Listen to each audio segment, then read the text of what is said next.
The Red Dirt D&D podcast is brought to you by Pro Laser Cuts. The Oklahoma company provides pre-made and customizable design laser cut dice towers, tokens, and more, developed by a gamer for gamers, and now available to enhance your tabletop game. Pro Laser Cuts products can be found at many Oklahoma City area game stores, local events, and now available online at prolasercuts.com. That's laser and cuts with a Z, Pro Laser Cuts. And by SD Way Gaming, where dice goblins unite. Our friends at SD Way Gaming celebrate the beautiful dice players handpick for their games and splendor. SD Way Gaming has expanded to include many tabletop gaming varieties, accessories, and similar fun necessities to include a service for your dice addiction. You can shop for a variety of products at sdwaygaming.com or find SD Way Gaming on Facebook.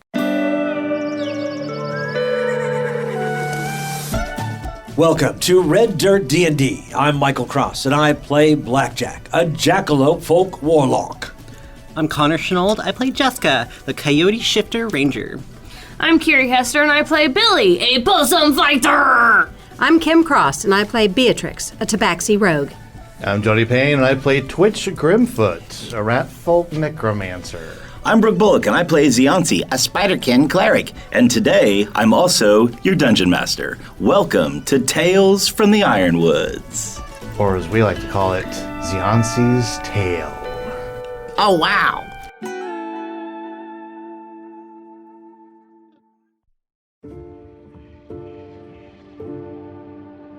A strange raiding party kidnapped Pumpkin and pursued Twitch to a small cave in the Ironwoods, where our band of beloved furry heroes reunited and quickly dispatched two of them and captured the third. Blackjack's arcane skill has opened a dialogue that reveals this raider and her people plan to interrogate Pumpkin for his knowledge of the Ironwoods, saying only, with a skyward glance, that he's beyond rescue in a place that none of you have ever been before.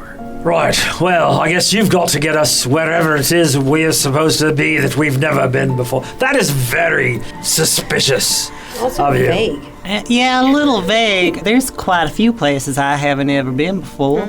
I saw you looking up. Is it up in the trees somewhere? We've been tiny. I assume we could get big now. This Gith raises one eyebrow just incredulously and shakes her head slightly as if a young child has asked some type of rudimentary question. And she says, "Creation is bigger than your small world. Even without traveling to other planes of existence, above you is a sea of the dark void of wild creation.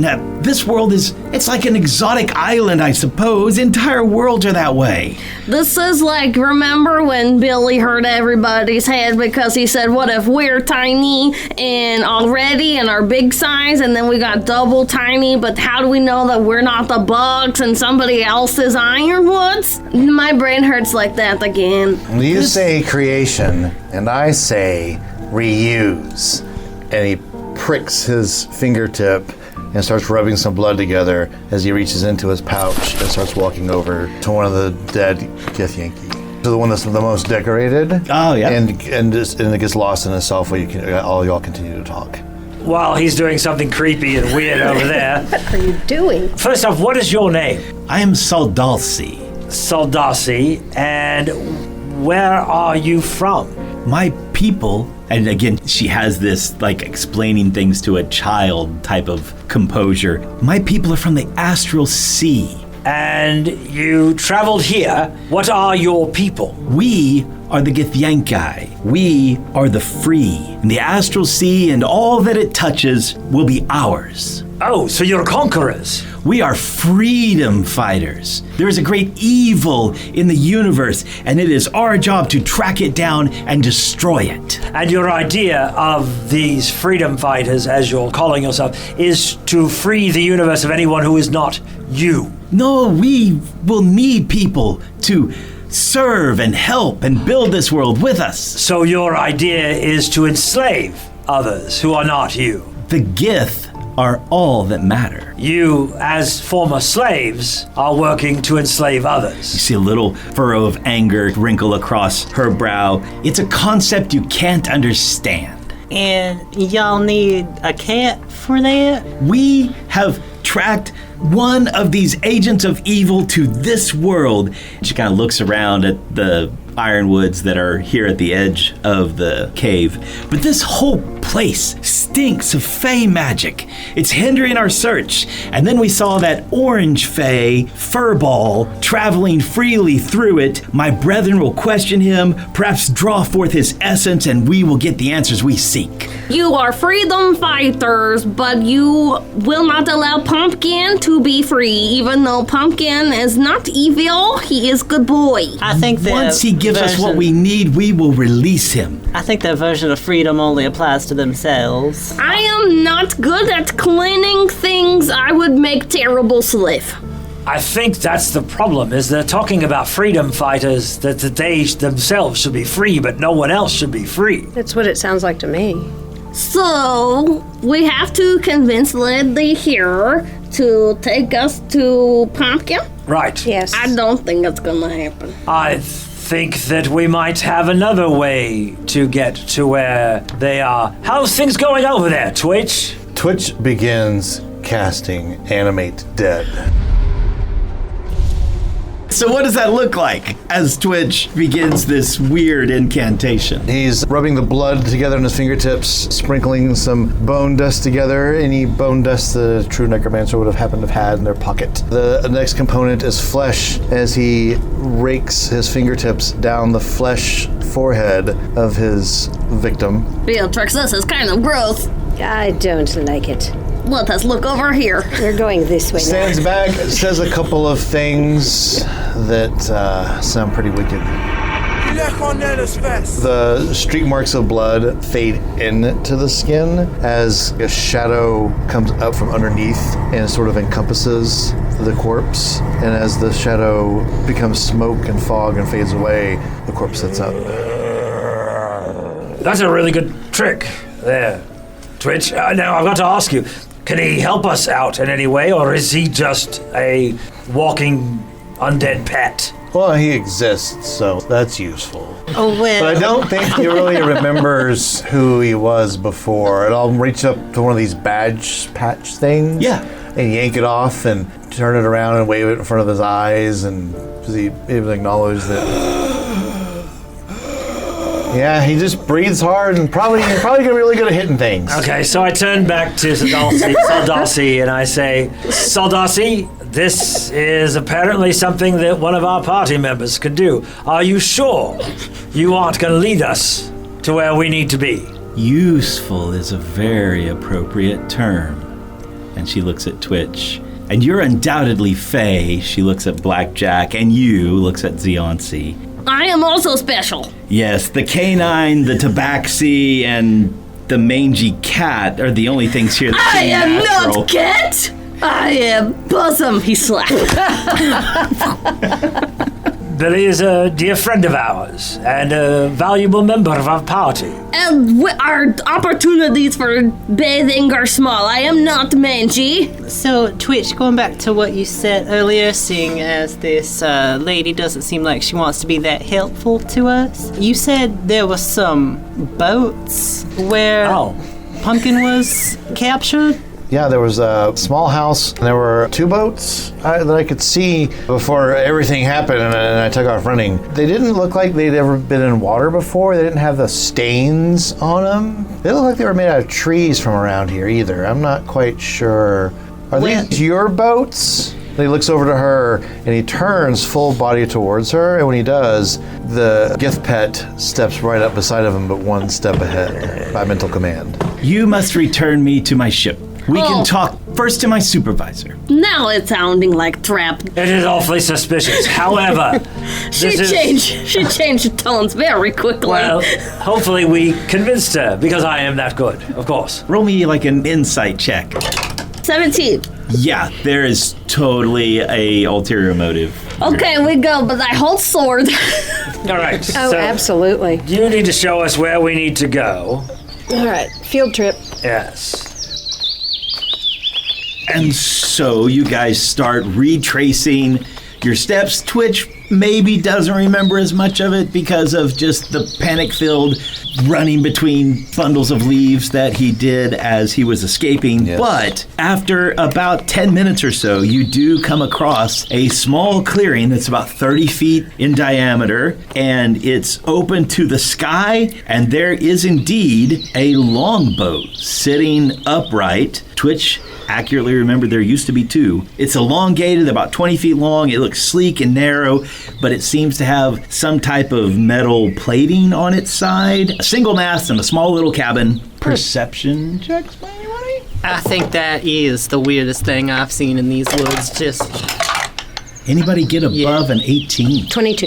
Before we go there, I forgot to ask. I assume that you're keeping Saldansi tied up. Yep. Is she at the back of the group, in the middle of the group, at the front of the group? Where? In the middle. Probably in the middle. Okay, very Billy good. directly behind with his sword pointed at the back of her that knees. tracks. Beatrix is beside. Jaska would be up front trying to help Twitch find his way back to where these boats were. Awesome. Are you going 2 by 2? Who's next to Jaska?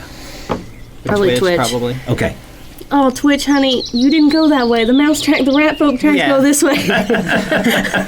Honey, let's keep following the tracks that you made earlier. Let's not wander off. So there we are. She's in the middle. Jaska, Twitch, Saldalsi in the center there. Billy, Zionsi, and you come across this clearing. And my thank Oh, and your Zombie. yeah. Yeah. Probably next. Oh, probably making it march right next to her. Oh, that's Gross. just yeah. I've got one more spell slot, and I have suggestion. I could cast suggestion on her. I could word it to where she would be our partners for like 8 hours. Oh, wow. I mean, you can always try. So he Yeah, could we- suggest to her that it is in her best interest to help us enter the boat safely. I make a suggestion. Yes. That you, Saldasi, be our friend and help us as we try to infiltrate your ship and your people for the next 8 hours. A modified 19. It failed. Okay. All right. That was a try. We tried. Good try, Mr. Blackjack. Yep. Obviously, the spell didn't work, but you could still get us You in. couldn't just do it. Just out of the because you kindness of want your to. heart, if I persuaded you to... I've brought you to the boat. No, we brought you to the boat. Right, because you want to be back with the boat. Well, anyway, I think we should all just get this on. The longer pumpkins out of here, the more worried I get. Okay, Mr. Twitch, how we drive the boat? Well, Minion. as you guys walk in Go to the- toward the boat, when you're about 30 feet away, 2 arrows that you didn't notice sticking face down into the ground fly up out, and one flies at Jaska and the other one flies at Twitch. Give me a dex save. 21. 8. Give me the zombie a save just because it's fun for flavor. 16 on the 16, die. yeah. So as Twitch ducks, the zombie like lines to one side. The arrow goes flying by. But the other arrow does hit for 1 point of damage. Jaska yips in startlement and rips the arrow out. So is there any kind of entrance to this ship? No, it just looks like you would like climb in. 4 feet, 5 feet tall, Like something a like canoe. Minion. Yeah. Approach the boat and enter it. Good plan, Mr. Twitch. Zombie lumbers forward, takes about 10 feet forward ahead. As another arrow from the other side of the boat comes flying out, for 5 points of damage. Do these look like they're coming from someone on the boat, or are they just natural They're traps? That are traps. just- Yeah, they just seem to be traps that are there. They just laid traps around. under Blackjack, roll me an Arcana check. Yeah. 11. An 11. That's good enough to know that this is possibly the spell Cordon of Arrows. Let's stop for a moment. Well, I guess unless the old zombie wants to keep going. Trigger all the traps, Mr. Zombie. Yeah. He pincushed you. All right. I said get in the boat. Go. And it lumbers right up to the edge of the boat, moves another 10 feet. Go ahead, roll a dex save for it. 15 on the die. 15 on the die. So this gets hit for 3 points of damage. Okay. As from the other side after the boat, an arrow just comes flying over the edge of it and hits the zombie. He is very hardy, this zombie. Yes. The zombie then lumbers into the boat, claws over, and then turns around and faces you. So this is just a long boat. But somehow sitting perfectly upright, although there's no like bracers or docking or anything. Right. So, So, gonna jump in, as there's no one else there. no one else there. So, Darcy, is this how we get back to your ship? Yes, but someone else will have to power it. That was Yarkun Jin's job. He's right here. I don't think the weave flows through him anymore. How do we make it go? Description-wise, the longboat, as you approach it and you climb in, you can see that on the outer hull it has kind of this little network of interlocking plates with some sharp, jagged edges that point down like a carapace of some other worldly creature. The deck is open-faced, about 10 feet wide. There are some small hooks affixed along the gunwale about every 5 feet on both sides. And then the aft third or so of the deck is a 10-foot by 10-foot cabin. It has a little narrow door and a big viewing window facing the front and a couple smaller windows on the side and presumably one in the back of the little cabin too. This is fine. Billy, have never been on boat before. Is the door to this cabin open? It is not. Okay, well, before Beatrix tries to Check it for open the trap. door, there's a check for traps to happen. Okay, go ahead. Okay, and that's a perception. Investigation. Investigation. Ah, that's better. So 19. It does not appear to be trapped. Is it locked? There's Is a it little locked? handle you can turn, right? And so as Slowly. it opens, like the handle goes down. So Okay, slowly The little opening lever. the door. Beatrix is peeking in. there you go. So inside this little cabin, you see that along 3 of the walls there are little benches. In the front is this viewing window, and in front of the viewing window is this elevated chair, throne-like sort of. There's a shelf-like structure attached to the wall underneath the window in front of the elevated chair, and on that shelf is a grayish orb about the size of an orange on a stand. Billy Oh. would like to, without any concern for well-being or traps, sit in the chair because I am king of mudmen. If Billy was medium-sized, he could easily reach the little shelf in front of him, but he just looks like a little kid sitting in the He does not care. He sits in fancy chair. Saldasi, I'm guessing this chair somehow controls the boat. Yes. And can you control the boat? I do not have any arcane power. Move, Billy. But we're both small. We can fit. I'm just going to look up at Zomboy and mentally think what I just said out loud. Move, Billy. No comma this time. And the zombie goes and starts to move over and reach out toward Why don't Billy. you right up there? I think you'll have a better view of the action. I sit- Billy, come out here with me. You'll feel the air in your fur out here. You won't get that same excitement in the captain's quarters. Fine. I'm going to go try to teach mudmen new word. Billy, as you go out onto the deck, roll me a perception check. I think my perception's about 14, I believe. 14. You notice all these little hooks along the gunwale kind of remind you of the way that you can ride on someone's armor, like the little Their little latching- seatbelts. Yeah. He will stand on the railing and loop a tail, and I have seatbelt. Twitch, I've got to ask you, are you willing to do this, or I could do it as well, if you'd feel better about me doing it? I want to do this. Okay. I just want to make sure, because I don't know exactly what this is going to do for you, Or to you. or to you, once you're...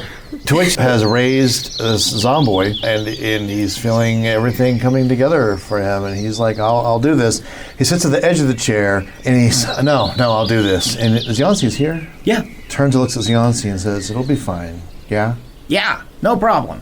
As in, save me if this goes south. And pushes himself back into the chair, and So there's this shelf, there's this little orb that's on a little stand kind of in the middle of this shelf thing that's underneath the window. I'm going to reach my hand up and look at the female prisoner of ours.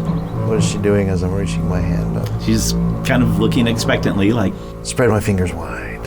Lean my hand into the orb.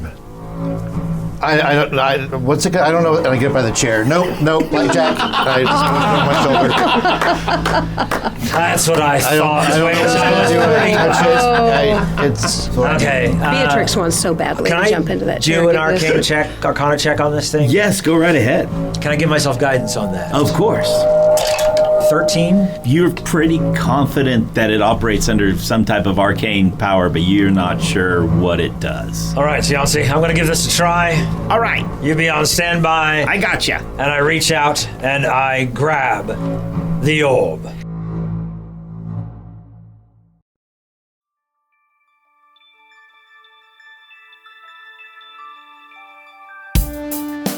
Greetings and salutations, my friends. I'm Michael Cross. So great to have a moment to talk with you during this mid-show break. First off, I want to invite you all to join us as Patreon members. The money we raise helps us pay for things like the music and sound effects you hear on the show, as well as money to go to events and make new fans. When you become a Patreon member, you get our episodes 4 days early, bonus content, access to our Discord server, and full versions of our roundtable discussions. You'll be joining other fans like Scott Wise, Don Mills, Heath Mormon, and the Lady Kate. So join us right now at patreon.com/RedDirtDnD. Another way to support us is by getting your very own Red Dirt merchandise. You can find things like hats, hoodies, mugs, and t-shirts. Just click on the merch tab at RedDirtDnD.com or RedDirtRPG.com. Since 2020, the Red Dirt D&D podcast has been close to another Oklahoma actual play Dungeons & Dragons podcast, D20 to Curtain. And me personally, I've had a chance to work on stage with some of the actors on the show. So when you get done with this episode, you should check them out. Hello, fellow D&Ders. My name is Jerome. I'm Jennifer. I'm Jody. And together with our friends Kara, Timothy, and Jared, we are the cast of the D20 to Curtain podcast, where Oklahoma theater geeks and their friends hit record and explore our new addiction to Dungeons & Dragons. We think D&D is more than just a game. It helps us tap into the enduring power of storytelling. We combine live gameplay with behind-the-curtain episodes to share our experiences, insights, habits, discoveries, and passion for D&D with anyone who will listen. We hope D20 to Curtain will make you laugh, cry, maybe even make your experience at your table even more satisfying. Check us out anywhere you listen to podcasts or visit us at d20tocurtain.com or at D20 to Curtain on Facebook, Twitter, and Instagram. We look forward to having you. All we ask is that you have fun, be kind, and play the role. If you're looking for more content, make sure to check out our YouTube page with Mysteries of Beatrix live every Wednesday. Keys from the Golden Vault from the Red Dirt Outlaws dropping every Tuesday at noon, and Plausible Deniability every other Thursday at 7 p.m. So come check it out at youtube.com/@RedDirtRPG or search for Red Dirt RPG on YouTube. And we would love to hear from you. Find us on social media at Red Dirt RPG. You can also get in touch with us through our website at reddirtrpg.com. In the meantime, make sure and subscribe to this podcast and leave a comment on your favorite podcatcher so others can find us. All right, I think that's everything I need to tell you. Right now, let's head back to Red Dirt D&D.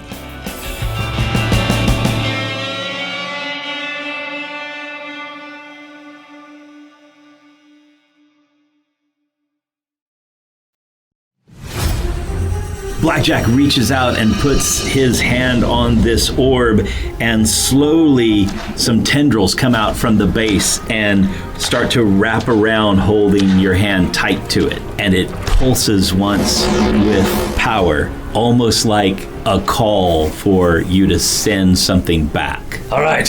Apparently, do I feel like I'm attuning to this thing? Roll a wisdom save. A wisdom save? Yeah. Oh. Unfortunately, that's only a 12. 12 is exactly what you need. For a moment, you want to use this so much. And then you realize that it's calling you to use it. And you're able to get control of your own emotions and how much, if any, arcane energy you want to answer. Okay. Do I feel like I could fly this thing? Yeah, give me another Arcana check with advantage. now that you're connected to it. That would be a 21. It needs a feedback loop of some type. It wants some of your energy. You feel like there's like some type of base command, like the word return, just by pumping a cantrip into it. That's what I was thinking. So I'm just going to, like as if I was almost casting a mage hand to guide myself. Like I was pushing the mage hand out in front of the ship and having the ship follow the mage hand as we close in on wherever it needs to go to return to its mothership. Awesome. Without warning, the longboat just quickly starts to rise vertical straight upward. It clears the top of the ironwood trees, and then in seconds, it just whizzes forward. And I need a flavor deck save for everybody who isn't hanging on. I have seatbelt. I should have told everyone to hang on. Let me know if you don't on the roll gun rail? above a 13. Yeah, I'm on the 22. 22. Jaska keeps her feet. Aiden, would you roll for Ziansi? Yes, what do I roll? Deck save. all them Natural legs. 1 for a 5 in total. He was in the cabin. He's okay. He was in the cabin. It was the captain. Ziansi is standing there, and the ship rises up, and then just goes whoosh, and Ziansi just tumbles back. Sorry about that, Ziansi. I went a little fast for you. And how about Beatrix? Okay, so it's an 8. And surprisingly, the creature with the most legs and the cat both tumble Right. to the Beatrix, deck. you should have used your seatbelt. And I have poofed on the way down, which So this incredible, magical, flying longboat races skywards, higher and higher, into the clouds, through the clouds, and it continues to race upwards. You find yourself taking deeper and deeper gulps of air, and the temperature's getting painfully cold. Beatrix, did you have time to make me that sweater? Sadasi, is there some way to Actually, protect yes. our crew as we fly here? And she just smiles and says, Yarkun Jin always takes care of us. I call out to the ship and I try to find some way to protect the people that are on the ship. And the shimmer flickers over the ship, and a sense of warmth returns, and it's much, much easier to breathe, just as the blue tinged sky around you grows darker and darker, like as if nightfall were approaching, and then it turns purple and indigo, and without warning, abruptly, the sky is just a void, a black tapestry, and in the vast distance you see a sea of stars. Did we just cross over into some kind of afterlife? Can we see our planet? Yeah, if Billy's standing there, the gunmetal peers over. Yeah, it's just gorgeous orb. I mean, you just barely see the curves falling away on the other side of it, of blues and greens. Guys, we are tiny. We are the bugs. I'm just barely holding on to sanity in here. By the way, everybody who's looking around or below, roll me a wisdom save. To not lose it? Yeah. Let me know if you rolled over a 15. I got a 20. I got an 8. Let's roll Okay, players. I got an 8. An 8. Ziansi got 18. An 18 for Ziansi. Beatrix got 11. An 11. Jessica got a 20 something. Yeah. 3. Jaska, who can't believe all the wonders of nature, and Ziansi, who is just now crawling back up to the window to see what's going on. They're fine. Everybody else is just fascinated. You just can't take your eyes off the stars all around you. If you look over the edge, the blue-green world that's below. But Ziansi and Jaska see that we are racing toward a massive vessel, some gargantuan seafaring galleon, but it's fully enclosed. Instead of wood, it seems to be made of black and silver metals. It has this elongated, sleek appearance. An angular crest kind of runs along the top of it and along the bottom of it, making it look even more menacing. And there's these two large, triangular, fin-like shapes with shimmering silver ridges jutting out at the midway point and near the aft of this metallic-looking hull. Saldasi, is this how your people travel? Yes. Why would you have any interest of what's happening on our little marble, as Billy had called it? Why do sailors stop in at port? Sailors travel into port to meet other people, to find out more about what's going on, not to destroy them and enslave them.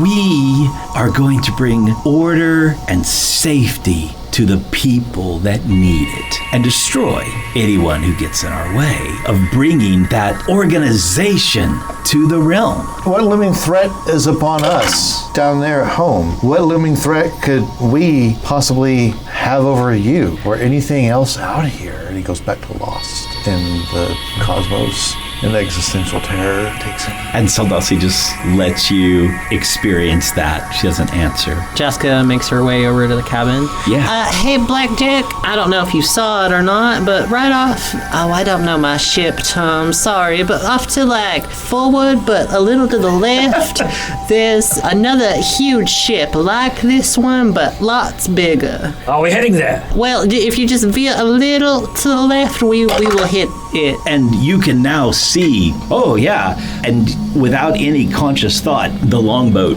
drifts and starts arcing that way. Oh, that ship. Yeah. Yeah, that one. You're a natural at that. You just instantly turn that. That's real fancy. I have no idea how I'm doing this. I guess we'll keep going in that direction. How long has this whole thing been taking us? You think that by the time you get there, it's kind of going to be the equivalent of a short rest. And this, just being connected with it, Blackjack, it doesn't seem to be draining any energy with you. So yeah, you can count yourself as a short rest as well, even though you're kind of doing something with that. So this ship, as you are approaching it, its black metallic surface is highly polished. It's reflecting the starlight pinpoints of the distant void. There's little silvery highlights and filigree on it. It's both wonderful and terrible to behold. And as you are nearing it, maybe 100 meters away, a football field away, you see several large doorways along the side of the vessel start to open, almost like eyelids, and the skiff banks and starts to line up to those, and there are shapes or something there, and out of nearly all of those portals you see a group of skiffs just like yours launch out and then immediately just nosedive, and behind those several large creatures, kind of one in each one of these portals, step in. There's kind of, they're backlit, very dimly backlit, and you realize that powerful wings unfurl, and with a couple of beats up and down in silence, 100 yards away and closing, a flock of 10 or 12 red dragons come sailing your way. Twitch, maybe if your Zomyanki was up in front of the prow here to signal to them, but maybe they might think that he's just the captain returning. Yeah, I'll think really hard about what you just said and send him up. He lumbers out onto the deck. These 10 or 12 red dragons are closing. They're in that V-shaped skyne vanguard formation. Each of them, as they get about 50 yards away, you realize has a rider in full armor on them with silvery swords raised like a charge of cavalry. And then they plunge straight down. Good thinking, Blackjack. Jaska's gonna peek over the edge, make sure they're not doing a swoop around attack. There you go.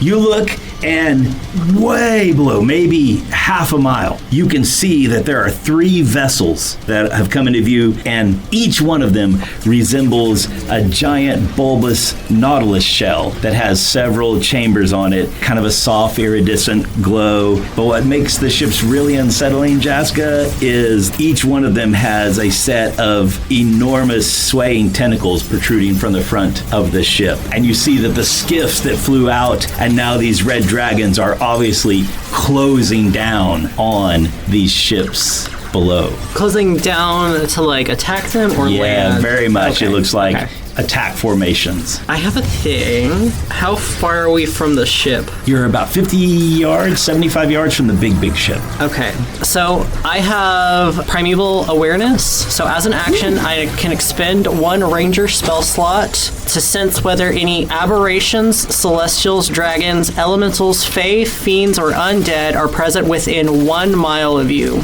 It doesn't reveal their location or how many, but just kind of getting a sense of what we're going into. And you get that whole list? Within a mile, yes. Yeah. Undead, dragons, fae, and aberration. We need to be very careful getting into here. There's quite an odd number of strange individuals working together, it seems. We saw the dragons and their riders, but I'm getting a sense of some otherworldly beings, some fae, and also some undead. Well, that is Zomboy and probably Pumpkin. We do need to find Pumpkin, so if there's some way we could locate him.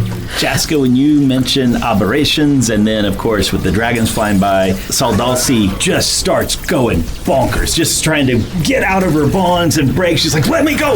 Let me go! The evil must die! Let me go! Let me go! My brothers need me! Let me go! Where would you go? In battle! Are you going to jump from the ship? We need to get to my station, and then I will go. We're going. You show us where to go. And the skiff continues some sort of autopilot and coasts into the open portal in this gargantuan vessel before you. And the magical longboat goes in through the doorway, and this aperture, like some elongated blinking eye, closed shut. Dull red lights, which might be ever-burning torches, are spaced out to illuminate this massive chamber that's 60 feet deep, 120 feet long, about 30 feet high. There's a large hook on a rope and pulley mechanism dangling on a track from the ceiling, and your longboat glides into a spot of the metallic decking so that the gunwale and this little platform there are the same height, making loading and unloading presumably pretty easy. There are numerous slots along this elevated deck line other ships could dock at, but yours is the only one there. And except for the portal that you entered, all of the others are closed behind you. That one stays open for now. All right, everybody. I might want to get off this boat just in case something comes out. Is there anything else in this room? Roll perception to see what you see. 24. Excellent. Also a 24. Ooh, very nice. Oh, nothing. 6. Nat 20 for 21. Jaska and I think Blackjack, who both rolled 24s. So you guys can see that at the far width of this chamber, there are 2 double doors, one on each side of off-center. And in the middle is like a window that's about 30 feet up. The door that's farthest away from you, so diagonal from where you guys are, about 80 feet away or so. You're pretty sure for a moment you saw some type of big shimmer right by that door. So, Darcy, you need to know where you need to go, so we will just follow you. And she says, yes, with a calmness about herself. She steps off and starts moving down this dock and starts going along the side of the wall, shuffling as she's tied up, and gets to the corner, and then it goes along the wall, and she starts walking along there, and she says, do you want a chance to rest, or do you want to go straight to the commander? Let's go straight to the commander. And so she goes down these little stairs onto the main floor of this hangar and walks past the big double doors that are closest to you, walks under the window, and goes over to those doors that are right there. How do we open the door? Maybe you don't. Everyone roll a dex save. My guy rolled a 3. Rolled a 3. I got 15. Awesome. 5. 13 for Ziansi. I got a 26. I got a 15. Only Beatrix with a 26. And suddenly in front of you, the air shimmers and a cone of fire comes roaring out, blasting everyone as a large red dragon stands before you.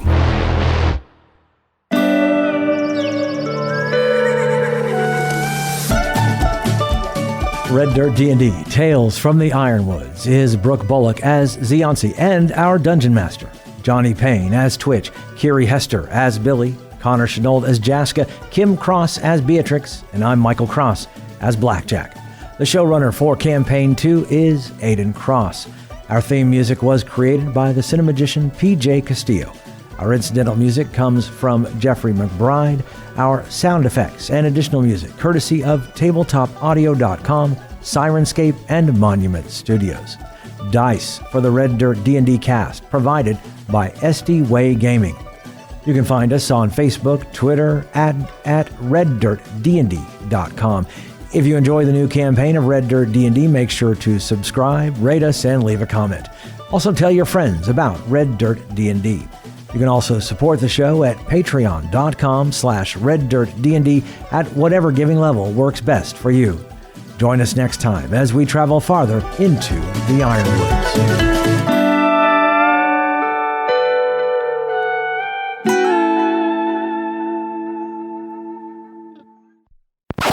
Twitch begins casting Animate Dead. Oh, God. Oh, my goodness. They do happen to be humanoids. Don't look over at me. They are humanoids. Oh, Pumpkin's back. I do remember I have a note that says Twitch will try to raise dead. You gave him humanoids. That we I'm a probably simple won't. necromancer. I see a dead humanoid, I raise it. Oh, dear. Stands back, says a couple of things that sound pretty wicked. Totally metal. Yeah. Roll me like an insight check, an investigation Where's my check if you want to, D20s? Kiri. I don't know where all my D20s went. Seriously, they're. I only have D10s. It's like the very first episode. Where did they go? Maverick, they're gone. Would you like to borrow some? I guess. That's a mystery. We need to not Those go are- 5 weeks without recording. They were Those are the most important What are you looking dies. for? my D20s. Are they still? Yes. Oh my god! Oh my god! Oh my god! Do we tell them? Do we tell them it's an outtake moment? So Kiri is currently not lifting her shirt, but moving her shirt away so that the D20s that she warmed up within the love of her heart. I'm just gonna say over the shoulder boulder holder and fall back out to the table, and that's where Kiri's D20s were. It became so comfy she didn't know they were there. This is content, people. Thank you, Kim, This is for content. offering to hold them. So Oh, you you're said, welcome. Anybody get above an 18? 22. Before we go there, I forgot to ask. I assume that you're keeping Saldansi tied up? Yep. Yes. Yep. Oh, Well, yes. Didn't we have manacles? No. No, we tied her That up, was a but- whole other show. Different. No, Because when you asked always Aiden all if manacles. Alvia had any, Aiden said no, somebody bought them all out, and we made the joke that Gas had bought them all. I thought we got manacles from somebody. Though. No, I tied her up. Beatrix tied her That's with right, yeah. Macrame. Yeah. too. with It was like macrame knots. It was like a It's 26 fancy. There we sleight go. of hand or something. Yes. Do you need me to send you the zombie stat block? I really thought it would have it right here, but it doesn't. He's stronger right. than most It's on D&D man. Beyond. It is, but I thought it would be. Part of Part of the I'm used to this other game's online tool where it says you create a zombie and you click zombie and it shows you a zombie and it's like and That the just zombie sounds like laziness. the zombie has a two-handed strike and you click two-handed strike and it shows you what that is and Gracious. That sounds fancy. super user friendly and such. It'd be really easy to to. find the pathways for all those things. we could find the pathway to the zombie. So 19. It does not appear to be trapped. Oh, it does not appear to be trapped. This is what he said. He tricksy. He is tricksy. You just got to. Okay. You just got to try to open it. No, Blackjack. I just pushed it on my shoulder. Yeah. Okay. Twitch. Beatrix. Just I have that someone down. to look after now. I don't. You're a father now. I mean, I'm going to be preoccupied with that. When Billy shouts, I have a seatbelt, I'm going to look over my shoulder as I'm trying to hold on to something and say, don't get cocky. It's a Star Wars thing. Yeah, if Billy's standing there, the gunmetal peers over. Yeah, it's just gorgeous orb. I mean, you just barely see the curves falling away on the other side of it of blues and greens. Guys, we are tiny. We are the bugs. Oh, the Earth isn't flat like everybody else was saying. What kind of idiot would think that? We are just a marble in someone's game. Why do sailors stop in at port? Why do explorers explore strange new worlds? Mostly to seek out new life. New civilizations. Sailors travel into port to meet other people, to find out more about what's going on, not to destroy them and enslave them. In the world of the Dungeons and Dragons game that we're playing, everything that was just spoken is true. For sure, 100%. I use my very D&D true. game for escapism. Yeah. So leave the real world out of it. They might think that he's just the captain returning. Yeah, I'll think really hard about what you just said and send him up.